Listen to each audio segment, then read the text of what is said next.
Hello friend, welcome to my channel. Friend, आज की इस वीडियो में मैं आपको 12th बायोलॉजी के मोस्ट इम्पॉर्टेंट टिप्पणी बताऊंगी जो 2023 में पूछी गई थी। ठीक है, जो बायोलॉजी का पेपर होता है उसमें ज़्यादातर मोस्ट इम्पॉर्टेंट टिप्पणियाँ ही पूछी जाती हैं। ठीक है, तो टिप्पणियाँ 5 नंबर में आती हैं और 5 या 3 टिप्पणियाँ दी जाती हैं जिन्हें आपको जैसे कि उनके आंसर आपको पता होने चाहिए। ठीक है, तो आज की इस वीडियो में मैं आपको मोस्ट इम्पॉर्टेंट टिप्पणियाँ ही बताऊंगी जो 2023 में आई थी। ठीक है, तो मैं आपको 2023 का जो पेपर है उसमें भी आपको बता दूंगी कि उसमें भी जो टिप्पणियाँ हैं वो पूछी गई थी। ठीक है, तो चलिए इस वीडियो को शुरू करते हैं।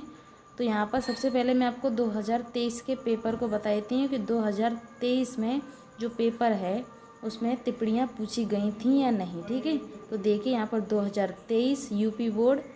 ठीक है, तो यहाँ पर आपको बोर्ड एग्ज़ाम दिखाई दे रहे हैं, 2023 का है बायोलॉजी का पेपर। तो इसमें आप यहाँ पर टिप्पणियाँ देख सकते हैं। ठीक है, तो वैसे तो ये बहुत ही ईजी पेपर आया था इस साल। ठीक है, बायोलॉजी का।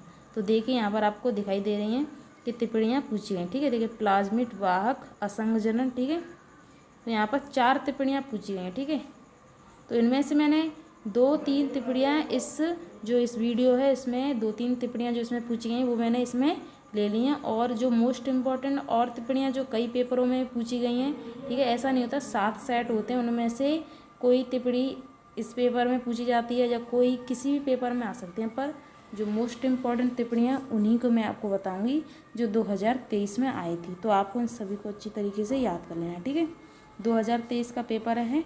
तो काफ़ी सारे स्टूडेंट हैं वो ये कह रहे हैं कि अभी तक बोर्ड एग्ज़ाम नहीं हुए, पर यहाँ पर 2023 के जो बोर्ड एग्ज़ाम हैं वो हो चुके हैं और जो 2023 का पेपर है उसी को मैं आपको बता रही हूँ कि इसमें जो टिप्पणियाँ हैं वो पूछी गई हैं और उन टिप्पणियों को मैं आज आपको बताऊंगी। तो चलिए इस वीडियो को शुरू करते हैं। वीडियो शुरू करने से पहले अगर आप मेरे चैनल पर पहली बार हैं तो चैनल को सब्सक्राइब ज़रूर कर लेना।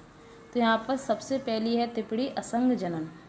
तो इसमें आपको लिखना है कि बिना निषेचन के बीज के निर्माण की प्रक्रिया को ही असंघजनन कहलाती है। ठीक है, जिसमें निषेचन नहीं होता। ठीक है, तो बिना निषेचन के बीज के निर्माण की प्रक्रिया क्या कहलाती है? असंघजनन कहलाती है। ठीक है, इस प्रक्रिया में लैंगिक जनन को प्रतिस्थापित कर दिया गया है।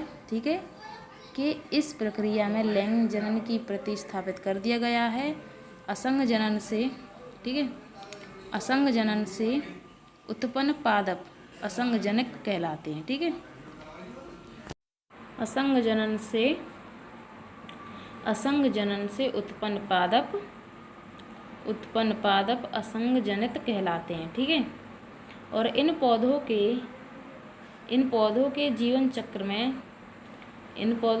चक्र में युग्मक संलयन अथवा अर्धसूत्री विभाजन नहीं होता। ठीक है, तो आपको इस तरीके से याद कर लेना है कि असंघजनन क्या है, कि बिना निषेचन के बीज की निर्माण की प्रक्रिया असंघजनन कहलाती है। ठीक है, तो इसमें आपको इसकी खोज आपको लिख लेनी है, विंकलर नामक वैज्ञानिक ने सन 1908 में की थी। ठीक है, तो बहुत ही ईजी टिप्पणी है, तो आपको इसे अच्छी तरीके से याद कर लेना है क्योंकि ये 2023 में पूछी गई थी और आपको इसे याद करके ही चलना है क्योंकि ये मोस्ट इम्पॉर्टेंट है। 2024 में भी आ सकती है क्योंकि ये मोस्ट इम्पॉर्टेंट टॉपिक है। ठीक है, दूसरी टिप्पणी है हमारी बहुभूरता। ठीक है, ये भी मोस्ट इम्पॉर्टेंट है। तो मैं आपको जितनी भी टिप्पणी बता रही हूँ सभी मोस्ट इम्पॉर्टेंट है। मैंने अभी आपको 2023 का पेपर बताया था कि टिप्पणी सबसे ज़्यादा मोस्ट इम्पॉर्टेंट टॉपिक है। ठीक है, तो आपको टिप्पणी तो आपको सभी याद करके चलनी है। बहुभूरता टिप्पणी भी मोस्ट इम्पॉर्टेंट है, तो आपको लिखना है बहुभूरता में कि लुवेनहॉक ने सन 1796 में सर्वप्रथम इसका अध्ययन किया था। सामान्य एक बीज में एक भ्रूण मिलता है, परंतु कुछ आवृत बीजियों तथा अनावृत बीजियों के बीज के अंदर एक से अधिक भ्रूण का पाया जाना ही बहुभूरता कहलाता है। ठीक है, तो आप किस तरीके से याद करेंगे कि लुवेनहॉक ने सन 1796 में सर्वप्रथम इसका अध्ययन किया था। सामान्य एक बीज में एक भ्रूण मिलता है, परंतु कुछ आवृत बीजी तथा अनावृतियों में बीज के अंदर एक से अधिक भ्रूण का पाया जाना ही बहुभूरता कहलाता है। ठीक है, तो इस तरीके से आपको याद कर लेना है। वैसे तो मोस्ट इम्पॉर्टेंट है और बहुत ही ज़्यादा ईजी तरीके से मैंने इसमें लिखा है, तो आपको इसे अच्छी तरीके से याद कर लेंगे। ठीक है, तो चलिए अब नेक्स्ट टिप्पणी को देखते हैं, मोस्ट इम्पॉर्टेंट। ठीक है, तो सभी को आपको लिख कर चलना है और याद करते हैं। ठीक है, तो आप इनका स्क्रीनशॉट लेते जाना। तो नेक्स्ट टिप्पणी है अनिषेक फलन। ठीक है, मोस्ट इम्पॉर्टेंट है। तो चलिए अब इसे देखते हैं कि इसका आंसर किस तरीके से आपको याद कर लेना है। ठीक है, तो सभी मैंने अपने शब्दों में लिखा है, आपको सभी को अच्छी तरीके से याद करके ही चलना है। ठीक है, तो इसमें आप लिखेंगे अनिषेक फलन।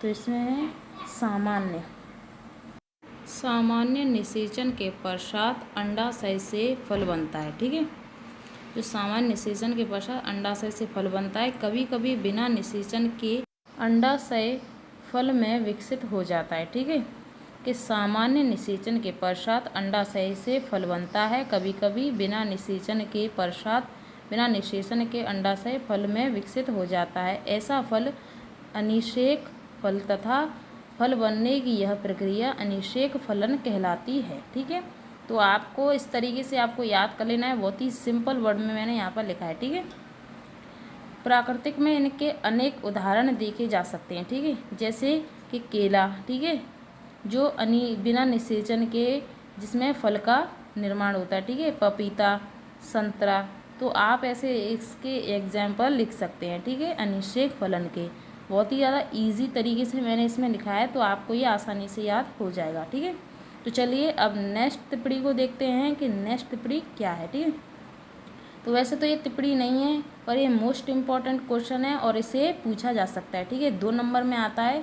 ठीक है, तो चलिए अब इसे देखते हैं कि इसका आंसर क्या है। ठीक है, इस तरीके से आएगा कि वृषण जालिका क्या है। ठीक है, 2 नंबर में आएगा क्योंकि 2023 में आए थे, उन्हीं क्वेश्चनों को मैं आपको बताती हूँ। ठीक है, तो इसमें आपको लिखना है कि शुक्रजनन नालिकाएँ वृषण की भीतरी सतह पर नालिकाओं के एक घने जाल में खुलती हैं। ठीक है, कि शुक्र जनन नालिकाएँ वृषण की भीतरी सतह पर नालिकाओं के एक घने जाल में खुलती हैं, इसे वृषण जालिका कहते हैं। इसमें 5 से 20 शुक्र वाहिनियाँ निकलती हैं। ठीक है, तो आपको इस तरीके से याद करना है कि वृषण जालिका क्या है। बहुत ही इजी तरीके से डेफिनेशन मैंने इसकी लिखी है, तो आपको ये आसानी से याद हो जाएगी। ठीक है, तो चलिए अब नेक्स्ट टॉपिक को देख लेते हैं। तो ये टॉपिक भी जितने मैंने आपको बताए सभी मोस्ट इम्पॉर्टेंट हैं और ये 2023 में आए थे और ये ज़्यादातर इन्हीं को ज़्यादातर पूछा जाता है। ठीक है, तो चलिए अब नेक्स्ट टिप्पणी को देखते हैं। तो नेक्स्ट टिप्पणी है मोस्ट इम्पॉर्टेंट है डीएनए पुनर्संयोजन। मैंने अभी आपको बोर्ड एग्जाम का जो पेपर था उसमें आपको बताया था, इससे पूछा गया था। ठीक है, कि डीएनए पुनर्संयोजन क्या है। ठीक है, तकनीक पूछते हैं इस तरीके से कि डीएनए पुनर्संयोजन तकनीक क्या है। ठीक है, इस तरीके से लिखा आएगा पेपर में आपको। ठीक है, तो आपको वैसे तो इसकी जो डेफिनेशन है वो बहुत ही ज़्यादा लॉन्ग में थी, पर मैंने इसे आपको शॉर्ट में बता दिया है। ठीक है, आप लॉन्ग में याद करेंगे या इतना शॉर्ट में, आपको नंबर उतने ही मिलेंगे। ऐसा नहीं कि आप लॉन्ग में लिखेंगे तो आपको ज़्यादा मिलेंगे और इतने में लिखेंगे तो आपको कम मिलेंगे, ऐसा नहीं है। इसमें सिर्फ जो महत्वपूर्ण जो शब्द हैं उन्हें आपको देखना है। ठीक है, जिस तरीके से मैंने इसमें शॉर्ट किया है तो आपको इसी को याद कर लेना है कि जब 2 जीवों के डीएनए अणु तैयार किया जाता है तब यह प्रक्रिया, तो आप इसे इस तरीके से ही बोल सकते हैं कि यह प्रक्रिया में की गई तकनीक को ही डीएनए पुनर्संयोजन तकनीक कहते हैं। ठीक है, बहुत ही इजी डेफिनेशन है। जैसे कि 2 जीवों के डीएनए होते हैं, उन दोनों को मिलाकर जो एक नया पुनर्संयोजन डीएनए अणु तैयार किया जाता है उसी को हम डीएनए पुनर्संयोजन तकनीक कहते हैं। ठीक है, तो इजी डेफिनेशन है कि जब दो जीवों के डीएनए को मिलाकर एक नया पुनर्संयोजन डीएनए अणु तैयार किया जाता है तब यह प्रक्रिया में की गई तकनीक को ही डीएनए पुनर्संयोजन तकनीक कहते हैं। ठीक है, आई होप कि आपको जितनी मैं टिप्पणी बता रही हूँ वो आपको अच्छी तरीके से समझ में आ रही होंगी। ठीक है, चलिए नेक्स्ट टिप्पणी। तो नेक्स्ट है क्लिनिक से क्या तात्पर्य है। ठीक है, मोस्ट इम्पॉर्टेंट है, ये 2023 में भी आई थी। ठीक है, तो आपको सभी को अच्छी तरीके से याद करके चलना है। ठीक है, तो चलिए इसमें इसका आंसर क्या है कि एक विजातीय डीएनए प्रतिकृति के मूल से जोड़ा जाता है। ठीक है, मूल से जोड़ा जाता है ताकि डीएनए का विजातीय खंड परपोषी जीव में स्वयं प्रतिकृत व गुणित हो सके। इसे इसे क्लिनिक या किसी टेम्पलेट डीएनए की समान गुणित संरचना का निर्माण करते हैं।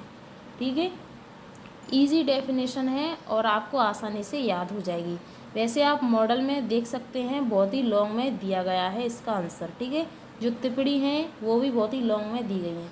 वैसे टिप्पणी तो आपको इतने ही, जैसे कि यहाँ पर मैंने लिखा है, आपको इतने ही वर्ड में आपको लिखनी है। ठीक है, तो आपको इसे अच्छी तरीके से याद कर लेनी है। जैसे कि मैंने जितनी भी आपको जो टिप्पणी बताएंगे, वैसे वो मॉडल में आप देखेंगे तो बहुत ही लॉन्ग में है, पर मैंने इसमें आपको शॉर्ट में बताया है और आप इसे लिखेंगे तो भी आपको फुल मार्क्स मिलेंगे। ठीक है, तो चलिए अब नेक्स्ट टिप्पणी को देखते हैं कि नेक्स्ट टिप्पणी क्या है। तो नेक्स्ट है आणविक कैंची। आणविक कैंची का क्या तात्पर्य है? इसमें इस क्वेश्चन में आणविक कैंची का नाम भी पूछा जा सकता है कि आणविक कैंची का जो नाम है वो क्या है। ठीक है, तो आपको इसका नाम याद कर लेना है कि प्रतिबंधन एंडोन्यूक्लिक एज एंजाइम। ठीक है, इसका नाम आपको यहाँ से लेकर आपको इतना नाम इसका याद कर लेना है। ठीक है, अगर तात्पर्य कार्य पूछे, ठीक है, कि क्या इसका कार्य है, तो आपको लिखना है कि प्रतिबंधन एंडोन्यूक्लिक एज एंजाइम। ठीक है, प्रतिबंधन एंडोन्यूक्लिक एज एंजाइम यह एक डीएनए को विशेष स्थान से काटती है। अभी तक 900 से अधिक प्रतिबंधन एंजाइम की खोज हो चुकी है। ठीक है, तो इस तरीके से आपको इसे याद कर लेना है। ठीक है, तो चलिए तो हम नेक्स्ट क्वेश्चन को देखते हैं कि नेक्स्ट क्वेश्चन क्या है। ठीक है, तो नेक्स्ट टिप्पणी है माइक्रोराइजा क्या है। ठीक है, तो आपको इसे याद कर लेना है, मोस्ट इम्पॉर्टेंट है। तो चलिए अब इसका हम आपको आंसर बताएंगे कि आपको किस तरीके से इसे याद करना है। तो इसमें आपको लिखेंगे कि कवक अनेक पादपों के साथ सह संबंध स्थापित करते हैं। ठीक है, कवक अनेक पादपों के साथ सह संबंध स्थापित करते हैं। इस संबंध को कवकीय सहजीवी मृदा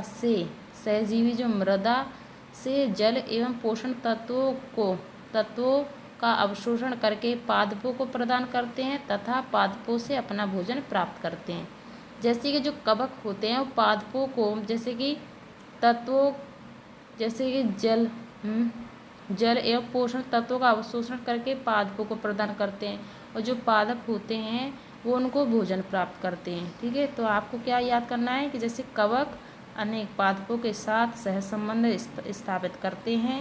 इस संबंध को कवकीय सहजीवी मृदा से जल एवं पोषण तत्वों का अवशोषण करके पादपों को प्रदान करते हैं तथा पादपों से भोजन प्राप्त करते हैं। ठीक है, तो माइक्रोराइजा बहुत ही इजी डेफिनेशन है। अब नेक्स्ट डेफिनेशन है हमारी प्लाज्मिड पर संक्षिप्त टिप्पणी लिखिए। ठीक है, ये मैंने अभी आपको जो बोर्ड एग्जाम हुए थे उनमें ये पूछा गया था। ठीक है, तो चलिए अब इसको देखते हैं। तो इसमें आपको लिखना है कि प्लाज्मिड किसी कोशिका में एक छोटा डीएनए अणु होता है। ठीक है, छोटा डीएनए अणु होता है। यहाँ पर ये गलत हो गया है। ठीक है, तो आप इसे इस तरीके से लिखेंगे प्लाज्मिड किसी कोशिका में एक छोटा डीएनए अणु होता है जो गुणसूत्रों डीएनए से अलग होता है। यह स्वतंत्र रूप से अपना प्रतिरूप बना सकता है। ये अधिकतर बैक्टीरियो में छोटे गोलाकार दो रंजकों वाले, ठीक है, बैक्टीरियो में छोटे गोलाकार दो रंजकों वाले डीएनए अणुओं के रूप में मिलते हैं, जहाँ पर गुणसूत्रों का डीएनए जीव सूचना देता है। ठीक है, वहाँ प्लाज्मिड डीएनए असाधारण परिस्थितियों में जीव को लाभ पहुँचा सकता है। ठीक है, तो आपको इस तरीके से जितनी मैंने डेफिनेशन बताई हैं आपको सभी को अच्छी तरीके से याद कर लेना है, क्योंकि मैंने जितनी भी आपको डेफिनेशन बताई हैं वो 2023 बोर्ड एग्जाम में आई थी और मैंने आपको प्रूफ के साथ मैंने आपको जो बोर्ड एग्जाम का पेपर है मैंने आपको उसमें बताया था कि यहाँ पर जो टिप्पणी है वो पूछी गई थी। ठीक है, और इनसे रिलेटिव जो क्वेश्चन भी आते हैं जैसे कि असंजनन, अनिश्चित फलन, बहुगुणता, ये ऐसा नहीं कि टिप्पणी में भी आएंगे, ये वैसे भी आ सकते हैं क्वेश्चनों में। ठीक है, तो दोस्तों वीडियो पसंद आए वीडियो को लाइक और चैनल को सब्सक्राइब ज़रूर कर लेना।